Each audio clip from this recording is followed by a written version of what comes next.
The sun is a merciless hammer. It beats down on the baked turf, and the river-minded spent clan. A scattered line of Homo habilis keeps its eyes low. They move across the open plain, a place of scarce shade and no forgiveness. The hunt was pure, yielding only a few scrawny lizards, and the clan's energy bleeds away with every step. A young male, barely more than a juvenile, strays from the group. His name is Lou, and his attention is caught by the vibrant shell of a beetle crawling over a sun-bleached bone. It is a simple, fatal mistake born of a moment's distraction in this brutal theater of prehistoric life. The veterans of the clan feel it first not a sound, but a sudden shift in the air, a pressure drop, a silence that screams. Old O.O.T., the clan's weathered leader, looks up, his face a mask of wrinkled dread. The shadow comes first. It is not a cloud. It is a vast, swift-minded moving void that swallows the light, a ragged blot of darkness that races across the grassland to meet them. Then, the creature itself blots out the sun. The Quetzalcoatlus descends. It is less a living animal and more a geometric nightmare of skin and bone, a creature whose existence is an insult to the sky it claims. Its wings, spanning the length of 3 tall males, do not flap but shear through the air with a sound like tearing hide. Its head is a spearhead attached to a neck of impossible length, ending in a beak that tapers to a needle point. It ignores the main group, its cold, reptilian eyes having already locked onto the easiest target. Dude looks up from his beetle just in time to see the sky falling on him. He does not scream. There is no time. The beat, a honed spike of keratin, strikes with the percussive force of a falling tree. A red crack echoes across the plain, a sound instantly stolen by the wind.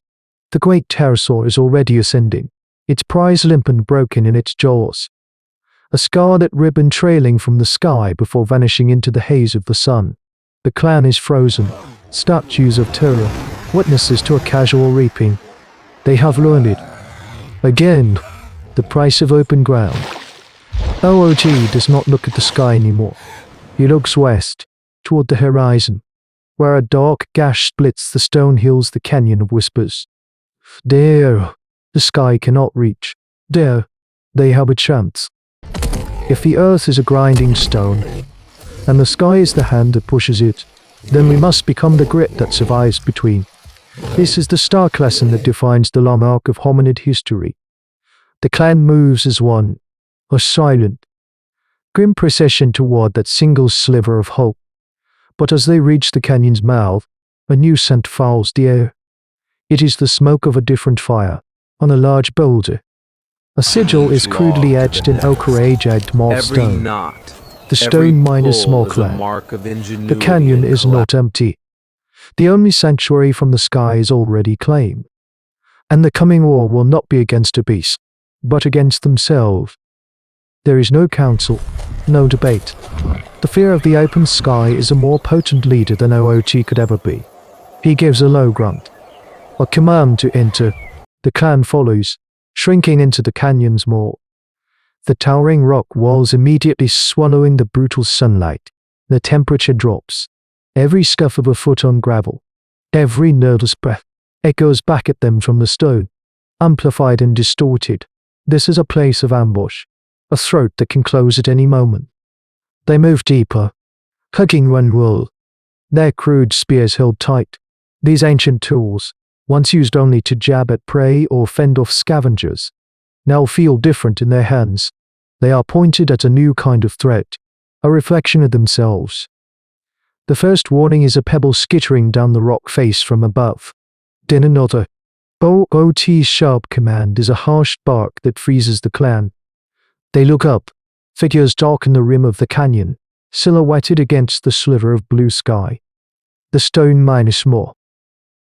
The rocks that follow are not pebbles. They are skull-sized chunks of granite, hurled with deadly intent. One of the river-minus bent females cries out. A sharp, piercing sound that is cut short as a stone smashes into her shoulder, spinning her to the ground. Chaos erupts.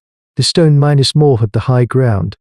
a supreme advantage learned from watching predators hunt, but Oot's clan is one of survivors.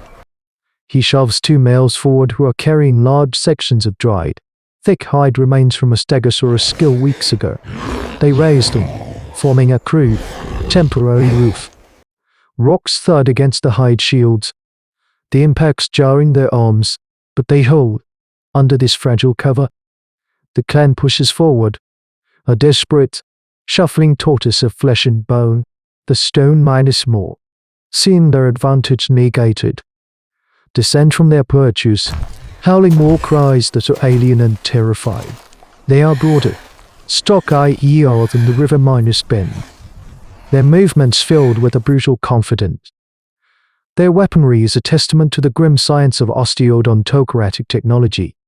One clutches a heavy herbivore femur, its knuckle minus send a brutal club, while another wields the sharpened jaw of some great cat, its teeth a wicked saw. The two clans of Homo Habilis clash. The narrow passage becomes a meat grinder. There is no room for elegant fighting, only for brutal, close minus quarters savagery. A sharpened stick finds a soft belly. A heavy stone, swung in a desperate arc, crushes her face. The fight is a swirling, grunting mass of flailing limbs and terrified eyes. This is the first organized war in hominid history, and it is a clumsy, pathetic, and horrifying affair. Hoot, fighting with the cold fury of a cornered animal, sees they are being pushed back. The stone minus more stronger. In this direct confrontation, his people will be slaughtered. His mind, sharpened by countless seasons of desperate survival skills, races past the immediate panic. He grabs a young, swift male named Grak, points to a fissure in the canyon wall at Returus, near minus vertical climb. He doesn't need words. He gestures upward, then around, behind the main line of stone minus more warriors, a flanking maneuver. It is a spark of tactical genius, a desperate gamble born from the crucible of this first battle. Grak nods, his eyes wide with fear but understanding, and slips away into the shadows of the rock face, beginning his perilous ascent as the battle for the stone throw rages below. The screams of the dying are the only language left in the stone throat. Hoot's clan is moments from breaking. He watches Grak, a frantic spider of flesh and bone, scrabbling for the last handhold at the canyon's rim. Below, the stone minus small leader, a British male with a matted beard and a club of gnarled wood, smashes another of Hoot's hunters to the ground. He roars, a sound of primitive triumph. Then, the rock, loosed by Grak, whistles down and strikes the stone minus small leader on the temple. He stumbles, clutching his head, a look of stunned disbelief on his face. Another rock follows, then a third, as Grak and two others who followed him begin their desperate barrage. The attack from above is a complete surprise. The tide turns in a single, collective gust. Hope, fierce and sharp, floods the veins of the river minus bend warriors. They surge forward, Hoot at their head, exploiting the momentary confusion of their enemy. For a glorious, terrible second, victory belongs to early humans fighting their first war, and in that same second, it is stolen from them. A new shadow falls. This one is different. It is not the fleeting shade of the circling predators they know. This shadow is a creeping, absolute blackness that devours the light. It is accompanied by a sound not of this earth alone, guttural vibration that seems to come from the rock itself, a deep thrumming that rattles their teeth. Both clans freeze, the bloody business of their war forgotten. They look up. It descends into the canyon. A titan, an alpha Quetzalcoatlus that makes the beast from the plains look like a fledgling. This is a god of the sky, ancient and vast, its leathery wings catching the updrafts as it lowers itself with impossible grace into the narrow passage. Its head, the size of a grown man, pivots on that serpentine neck, its eyes like polished amber chips, ancient and devoid of order motion. It sees only food.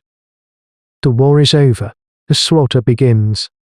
The great pterosaur strikes the ground, its rear limbs absorbing the impact. It is now a terrestrial monster, a walking guillotine. Its beak darts out, faster than thought, and impales a stone small warrior, lifting him kicking from the ground before snapping its neck with a casual flick. The beast takes a step, its taloned feet clicking on the stone, and its head swings again. A river bent female is snatched from the edge of the fray, her scream a wet gurgle. There is no strategy here, no sides.